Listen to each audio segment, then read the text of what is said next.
여러분 안녕하십니까? 3월 10일 뉴스 시작합니다. 이란 사태 종결 기대감이 높아지면서 국내 증시가 급반등했습니다. 어제는 폭락했다 오늘은 폭등하는 현기증 장세가 이어지고 있는데요. 취재기자 연결합니다. 신다비 기자. 네, 신다입니다. 네, 코스피 현재 상황 어떻습니까? 네, 현재 시간 오후 2시 50분 기준 코스피는 어제보다 4.78% 오른 5,500선에서 거래되고 있습니다. 외국인이 1조 원, 기관이 3,800억 원 사들이고 있는 반면 개인은 1조 3천억 원 넘게 팔아치우며 차익 실현 매물을 쏟아내고 있는 모습입니다. 시총 상위 종목에선 하나 에어로스페이스를 제외하고는 일제히 빨간불이 들어왔습니다. 반도체 대표주인 삼성전자는 7.9% 뛰었고 SK하이닉스도 11% 이상 상승세인데요. 두산 에너빌리티는 미국 기업과 대형 가스터빈 공급 계약을 맺고 AI 가스 복합 발전소 개발에 나선다는 소식에 6% 가까이 상승하고 있습니다. 네, 또 종전 기대감에 환율은 급락했죠. 네, 그렇습니다. 달러원 환율은 어제 주간거래 종가 대비 20원 내린 1,475원 50전에 거래되고 있습니다. 환율은 오전 장중 1,460원대까지 하락한 후 소폭 오르며 안정적인 흐름을 보이고 있는데요. 주요 7개국 재무장관들이 전략 비축유 방출 등 조처를 취할 수 있다는 공동 성명을 내고 유가가 80달러대로 내려오자 환율도 주춤한 모습입니다. 도널드 트럼프 미국 대통령이 언론 인터뷰에서 전쟁이 마무리 수순이라고 밝히자 아시아 증시는 반등했는데요. 일본 니케이 지수는 2.66% 올랐고 대만 자취엔 지수도 2.15% 상승했습니다. 중국 상해 종합지수와 홍콩 항생지수도 각각 0.42%, 1.59% 강세를 보이고 있습니다. SBS 비즈 신다입니다. 오전에 증시 변동성을 이끌었던 소식으로 들어가 보겠습니다. 도널드 트럼프 미국 대통령이 이란 전쟁에 대해 곧 끝날 거라는 입장을 내놨습니다. 앞서 전쟁 장기화도 불사하겠다는 뜻을 밝혔던과는 달라진 태도를 보인 건데요. 이 발언에 국제유가가 급격하게 진정된 게 앞서 보셨던 증시 반등에 결정적인 역할을 했습니다. 정광윤 기자, 우선 트럼프 대통령의 자세한 발언 전해주시죠.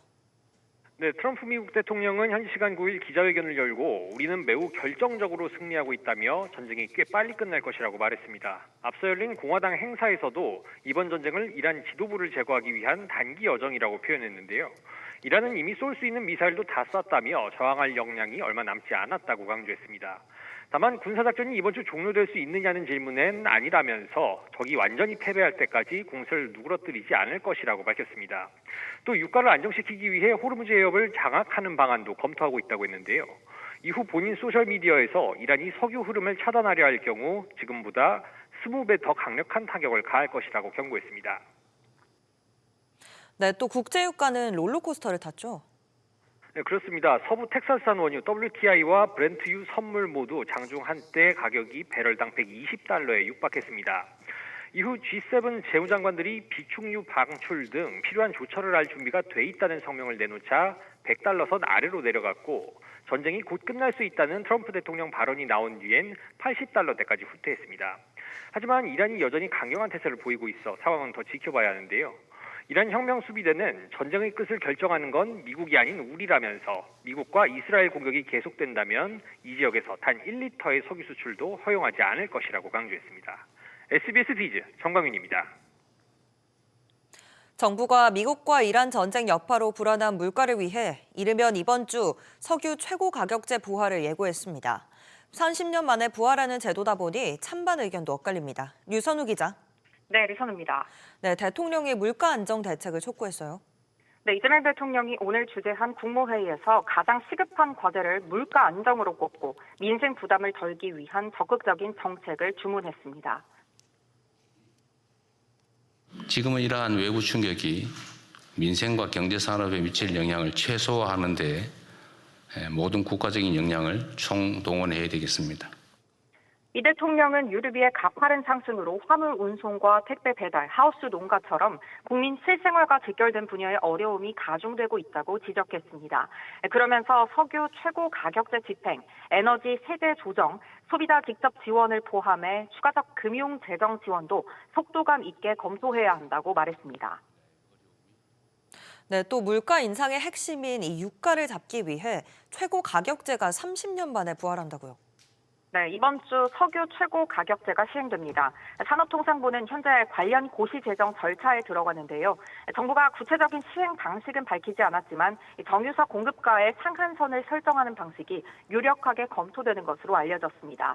석유 최고 가격제가 시행되면 지난 1997년 유가 다유화 조치 이후 정부가 시장 가격에 직접 개입하는 30년 만에 첫 사례가 되는데요. 정부는 최고 가격제 시행으로 정유사가 입게 될 손실에 대해서도 보전 방안을 마련하기로 했는데 이 사태가 장기화하면서 재정적 부담이 커질 거란 우려가 나옵니다. 에너지업계에선 정부가 보전해야 할 금액이 수천억 원에 이를 수 있다고 전망하는데요. 국민 세금으로 정유사 손실을 보전하고 결과적으로 차를 끌고 다니는 일부 소비자를 전 국민이 지원해주게 되는 구조가 맞느냐는 논란도 제기되고 있습니다. SBS 비즈 류선우입니다. 기름값 폭등에 국세청도 주유소 집중 점검에 나섰습니다. 교통세를 잘 납부하면서 기름을 유통하고 있느냐를 보는 건데요. 고유가 상황을 틈타 세금을 탈루하고 폭리를 취한 주유소들을 대상으로 고강도 세무조사를 예고했습니다. 오서영 기자가 보도합니다. 국제유가가 100달러를 넘어서며 휘발유와 경유 가격이 고공행진하고 있습니다. 휘발유 가격은 3년여 만에 1,900원을 돌파했습니다. 유류 공급에 관해서는 심각한 차질이 벌어지는 것도 아닌데 갑자기 무슨 주유소 휘발유 가격, 유류 가격이 폭등을 했다고 합니다. 석유류 판매 사업자에 대해서는 소위 바가지, 이거 바가지 아니에요, 지금. 위기 상황을 악용한 바가지인데. 국세청은 오늘부터 전국의 주유소 집중조사에 들어갔습니다. 우선 폭리가 의심되는 18곳부터 현장 점검에 착수해 매입 매출부터 세금 계산서, 신용카드 결제 내역 등을 살핍니다. 기름을 고가로 판매한 뒤 매출을 과소신고하거나 무자료 거래, 위장 거래 등을 하는 불성실 신고 업체들을 집중적으로 살핍니다. 여기에 가짜 석유를 만들고 유통하거나 면세유를 부당 유출한 곳들에 대한 단속도 강화합니다. 점검 과정에서 세금 탈루 행위가 확인되는 경우 즉시 세무조사로 전환됩니다. 또 매출 누락 등의 혐의가 적발될 경우 교통세나 소득세, 법인세 등을 모두 추징하고 조세범 처벌법에 따라 검찰 고발할 계획입니다. 반복 위반한 사업자는 거래 구조와 세금 신고 상황을 상시 모니터링 받게 됩니다. 현장 확인은 실효성 확보 차원에서 일부를 한국석유관리원과 공동으로 진행하게 됩니다.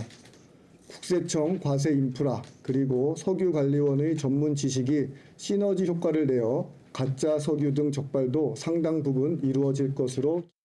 이번 주부터 시행되는 석유 최고 가격제 지정을 앞두고 국세청은 정유사 재고량 조사에도 초점을 맞추고 있습니다.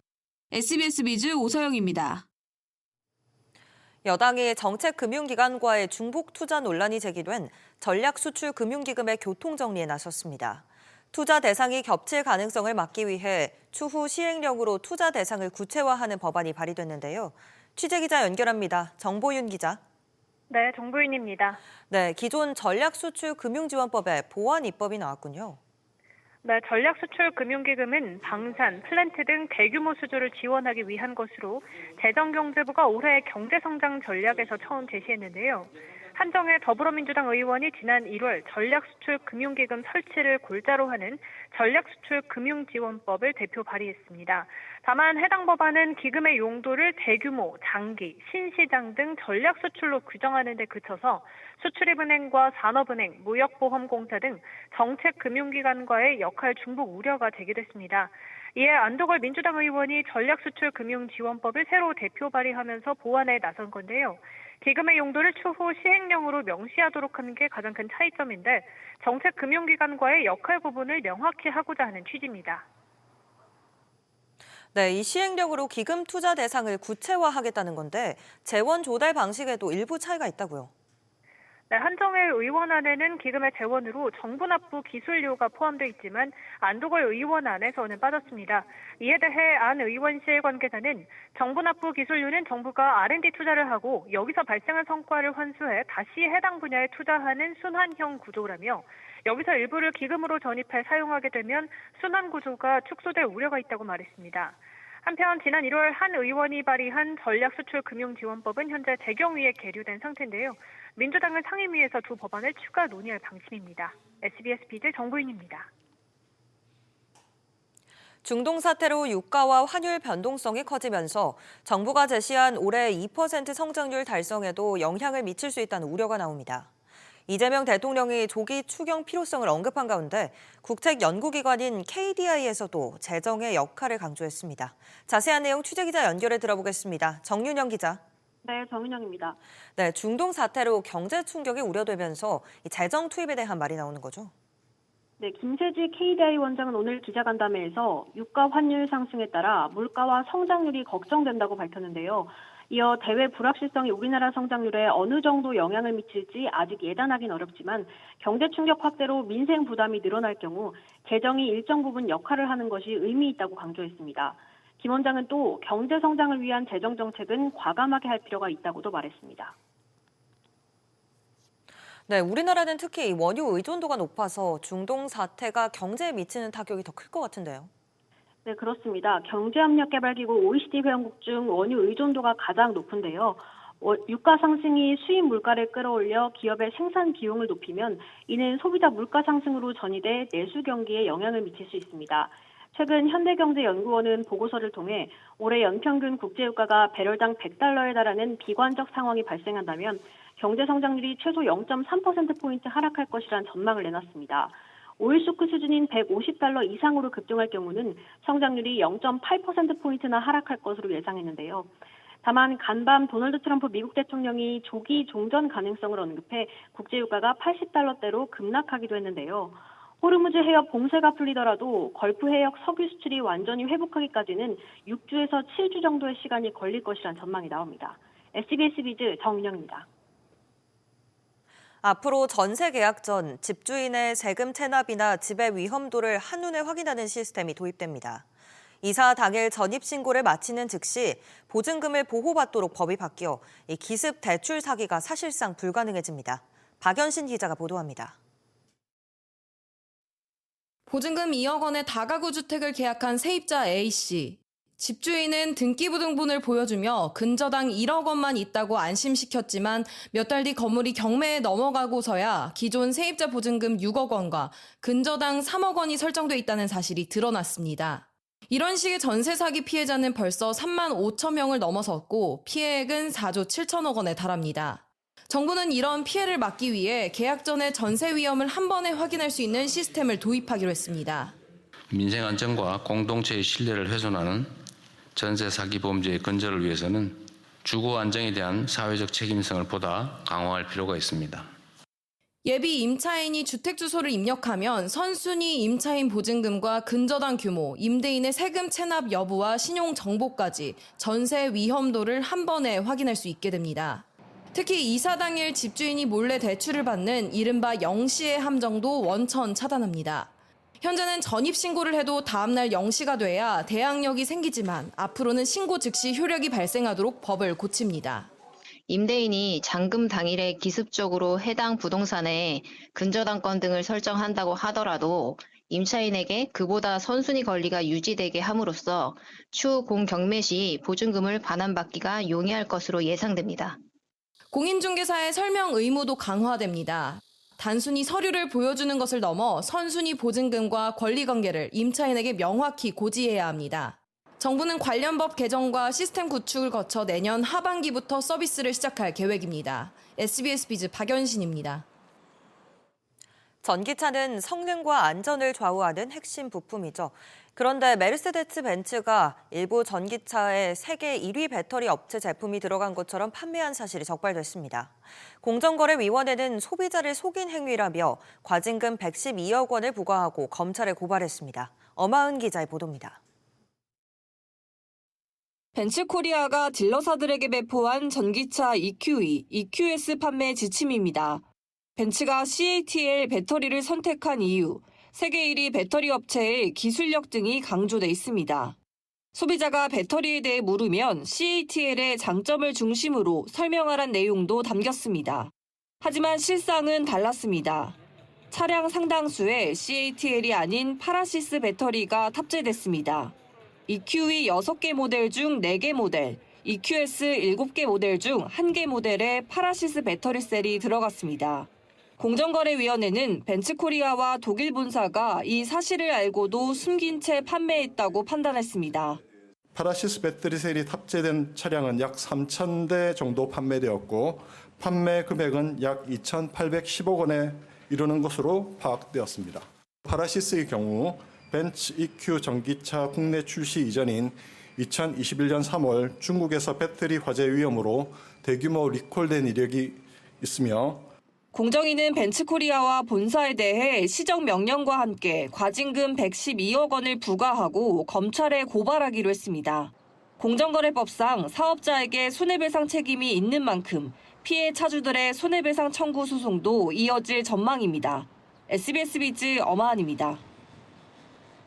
전기차 시장이 주춤한 사이 LG 에너지솔루션이 지난해 2차 전지 특허를 대거 확보했습니다. 증가 폭만 놓고 보면 글로벌 배터리 1위 기업인 CATL을 크게 앞질렀습니다. 조슬기 기자. 네, 조슬기입니다. 네, 전기차가 안 팔리는 시기에 오히려 기술 투자를 강화했다는 의미죠. 그렇습니다. 세계 지식재산기구가 이달 6일 발표한 2025년 국제특허 통계에서 LG 에너지솔루션이 전년보다 6계단 오른 글로벌 7위를 기록했습니다. 특허 출원 건수는 1,958건으로 1년 새 506건, 34.8% 급등했습니다.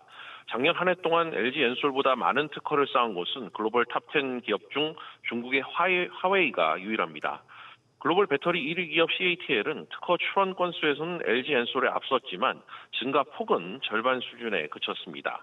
전기차 시장을 덮친 불황 여파로 어려움을 겪었지만 특허 기술을 빠르게 쌓아올리며 CATL과 기술 격차를 좁히고 있다는 평가가 나옵니다. 중국의 BYD도 500건 넘는 특허를 출원했지만 절대 출원량은 LG 엔솔의 절반 수준에 그쳤습니다. 네, 배터리 기술력을 직접 보여주는 자리도 마련된다고요. 그렇습니다. 내일 개막하는 인터배터리 2026 행사에서 그 답을 찾을 수 있을 것 같습니다. LG 에너지솔루션은 올해 참가 기업 중 가장 큰 규모로 전 시장을 꾸리고 전기차를 넘어 다양한 제품 라인업을 공개할 예정입니다. AI 데이터 센터용 전력 인프라를 비롯해 LFP 배터리 기반의 이 무정전 전원 장치는 물론 배터리 백업 유닛과 전력망용 ESS 에너지 저장 장치를 새롭게 선보입니다. 또 고성능 원통형 배터리가 탑재된 LG전자 홈로봇 클로이드, 자율주행 로봇은 물론 혈액 수송용 드론도 볼 수 있습니다. 차세대 기술로 GM과 개발하고 있는 LMR, 리튬 망간 리치 배터리와 전고체, 리튬 메탈, 또 소듐 배터리 개발 현황 등도 공개합니다. SBS 비즈 조슬기입니다. 가상자산 거래소 빗썸이 자금 세탁 방지 의무 위반 등으로 금융당국으로부터 중징계를 통보받았습니다. 금융위원회 산하 금융정보분석원은 지난달 빗썸이 특정 금융정보법을 위반했다며 6개월 일부 영업 정지와 대표이사 문책 경고 등이 포함된 제재 내용을 사전 통지했습니다. 당국은 이르면 이달 중순 제재심의위원회를 열어 제재 여부를 최종 결정할 예정입니다. 고령화가 빨라지면서 장기 요양보험에 대한 국고 지원이 최근 10년 새 4배로 급증했습니다. 국회 보건복지위원회 소속 김미애 국민의힘 의원실에 따르면 장기 요양보험 국고 지원 규모는 지난해 2조 5,230억 원으로 10년 전인 2015년보다 323% 급증했습니다. 이 기간 장기 요양보험 수혜자도 46만 8천여 명에서 123만 5천여 명으로 164% 늘었습니다. 3,500억 달러 규모의 대미 투자를 이행하기 위한 특별법이 국회 특별위원회를 통과했습니다. 국회 대미투자특별위원회는 어제 오후 전체 회의를 열고 대미투자특별법을 여야 만장일치로 처리했습니다. 여야는 이날 의결된 법안을 오는 12일 국회 본회의에 상정할 예정입니다. 호르무즈 해협을 봉쇄한 이란이 자국의 원유는 대량으로 수출하고 있는 걸로 나타났습니다. 선박 정보업체 탱커 트래커스는 전쟁 발발 이후 이란이 최소 1,100만에서 1,200만 배럴의 원유를 호르무즈 해협을 통해 수출한 걸로 추정했습니다. 탱커 트래커스는 전쟁 여파로 위성 정보 수신이 지연돼 실제 수치는 이보다 더 많을 거라고 밝혔습니다.